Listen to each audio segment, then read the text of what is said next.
बड़ा सुंदर सत्संग श्रवण कर रही थी। ये मन बेचे सतगुरु के पास के सेवी के कार्यरास गुरु के सन्मुख मन अर्पण किया जाता है। तो उनमें बेनती कराना परम पूजनी परमात्मा साडे बहन जी स्टेज बहन जी नाम याद है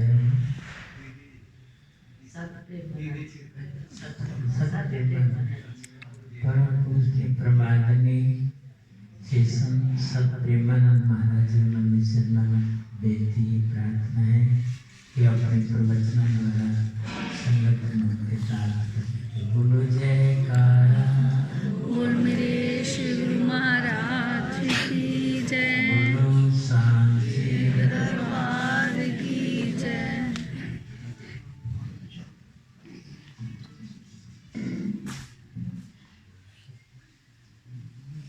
दंडोत वंदनाय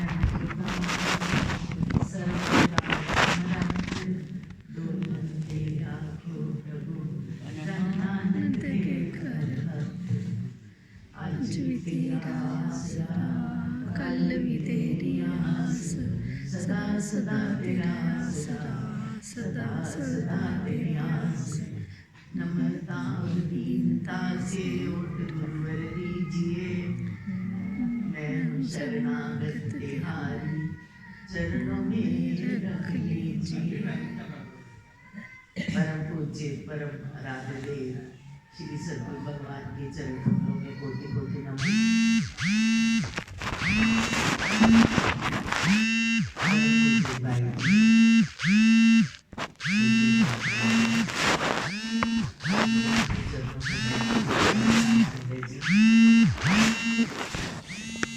आज हम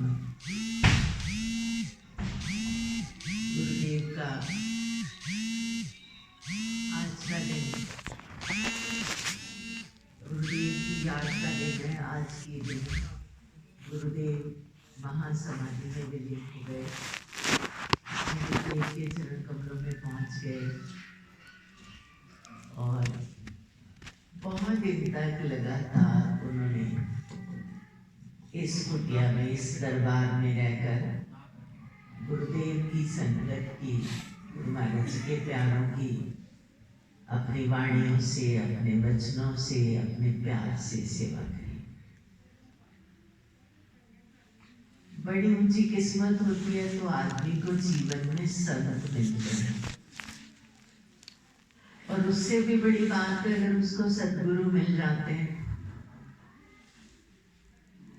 इंसान तो सभी है दुनिया में, जितने कहते दुनिया में जन्म लेते हैं सभी, इंसान तो सभी कहलाते हैं, पर खुशकिस्मत इंसान है वो जो सतगुरु के प्यारे होते हैं।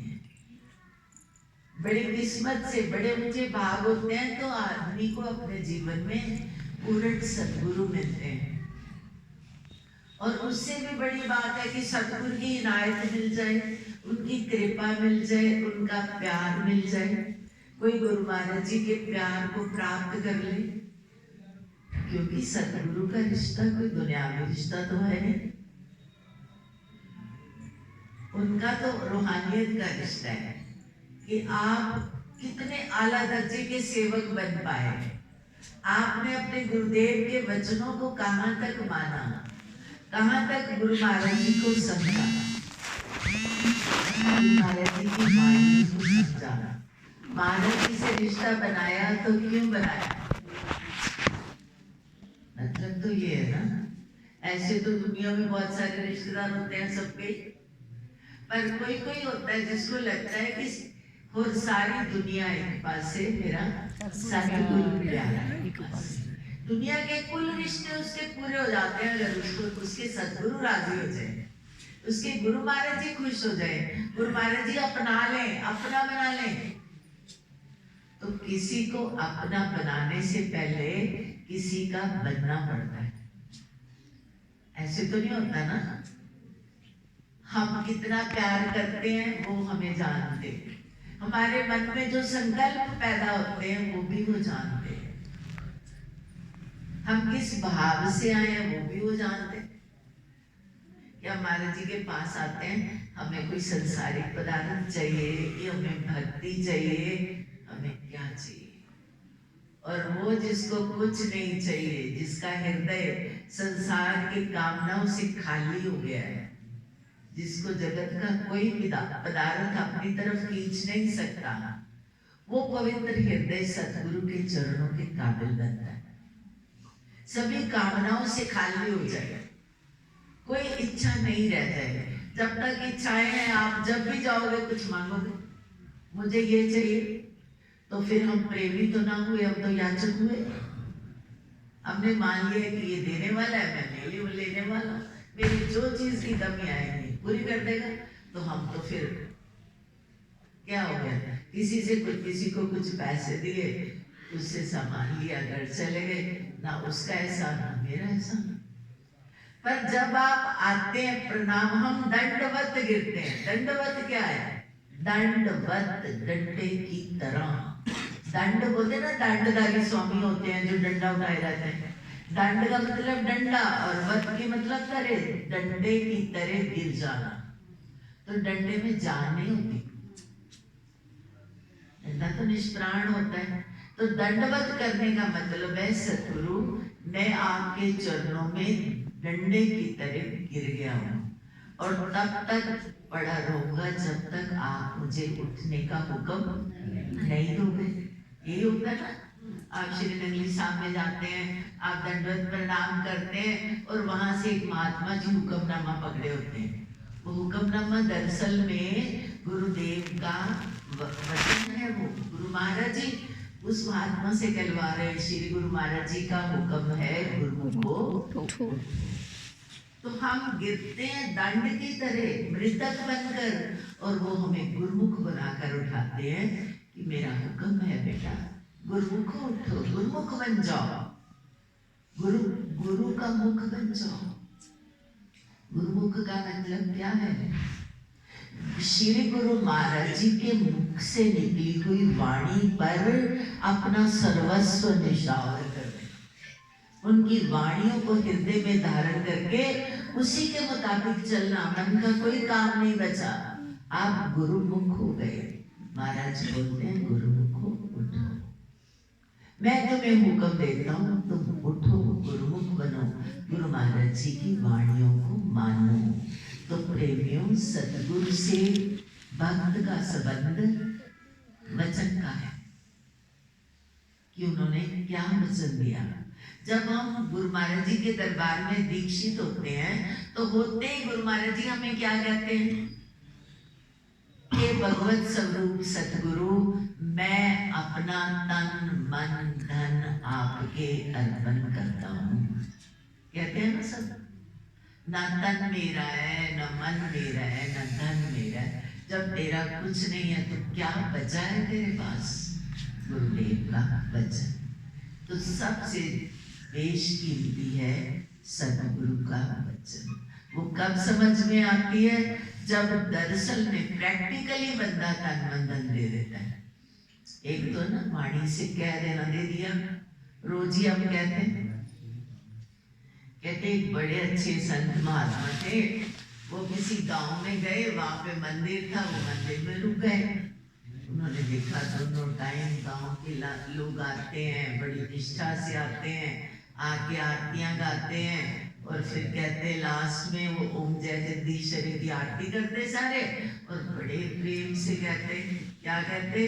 तन मन धन सब कुछ है तेरा, तेरा तेरे अर्पण क्या लगे मेरा। दो चार दिन वो सुनते रहे, उनको लगा कि मन धन सर्वस्व देना बहुत कठिन है। मैं संत बन गया हूँ, कभी कभी मुझे अभी भी लगता है कि मैं पूर्णतया समर्पित नहीं हुआ। ये लोग तो बड़े अच्छे, ये देखो सुबह शाम आते हैं, भगवान से कहते हैं सब कुछ दिया। तो किसी ने उनको कहा, महात्मा जी ये गा देते हैं, ये है नहीं, अगर आपने टेस्ट करना है तो एक दिन किसी के घर जाके कुछ भिक्षा मांग के देख लो, कह देना गा देना अलग बात है, और वैसा हो जाना वो अलग बात है। अब महात्मा ने भी सोचा ठीक है परीक्षा भी कर ही लेनी चाहिए, तो महात्मा क्या करते हैं, किसी के घर गए, उसी गांव में जो लोग धन रोज ही जाते थे, तो कहा कि माता मैं ज्योति जलाता हूँ शुद्ध घी की, तो मुझे घी चाहिए, तो थोड़ा घी दे दो मुझे शुद्ध घी चाहिए, देसी घी, मैं भगवान जी की ज्योत जलाता हूँ। आपको घी मांगने आ जाए तो सब तो नहीं दे पाएंगे, जो प्रेमी होगा वो तो दे देगा, चलो महात्मा जी आए हैं दे देता हूँ, वो भी कोई गुरु का प्यारा ही देगा। तो गूंगा के आ गए, उन्होंने बोला हद हो गई, मैं तो समझता था ये बड़े आला दर्जे के भक्त है, तो ये तो घी के डिब्बे में अटक के बैठे हूँ। शाम को फिर आ गए सारे आरतियां गाने, अब महात्मा भी एक साइड में बैठे थे, तो उन्होंने बोला तन मन धन सब कुछ है तेरा, तो बाबा जी कहते हैं पर घी का डब्बा मेरा है, तन मन धन तेरा है पर घी मेरा है, वो नहीं देना मेरे को। ये एक एग्जाम्पल की बात है, ये एक उदाहरण है। कहने का मतलब गुरुमुख वो है जो कहे वो कर दे, वरना कहे नहीं, है ना, क्योंकि गुरु का मुख है, गुरु के मुखारविंद के वचनों को अपने जीवन में उतारता है, वो प्रैक्टिकल बनता है।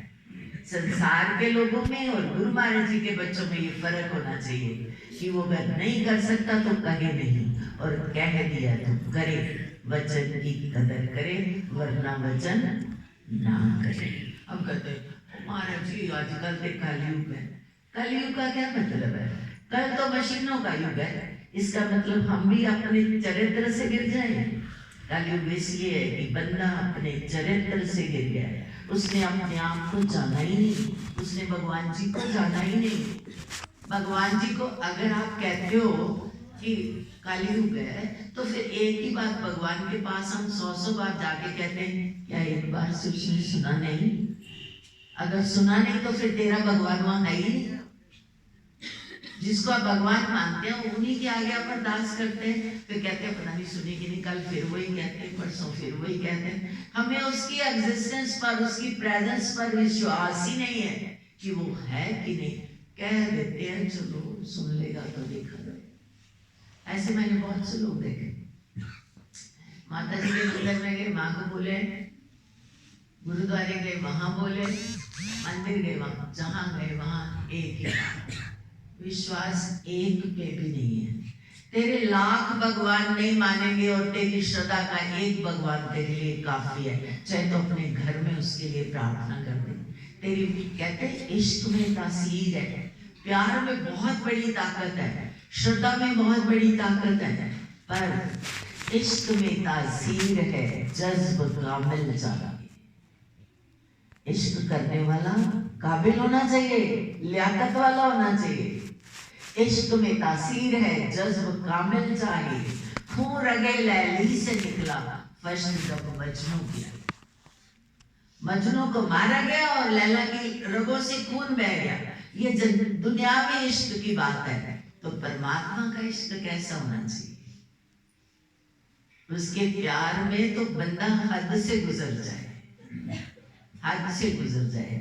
उन्हीं गुरमुखों के किस्से हैं ग्रंथों में जो हम पढ़ते हैं, चाहे कोई भी पढ़ लो आप भरत की कथा पढ़ लीजिए, आप राधा जी की पढ़ लीजिए, आप किसी भी प्रेमी की कथा पढ़ लीजिए, उनके नाम है क्योंकि उन्होंने अपना सर्वस्व कुर्बान कर डाला और आह भी नहीं गए कि मैंने किया, नहीं करा उन्होंने।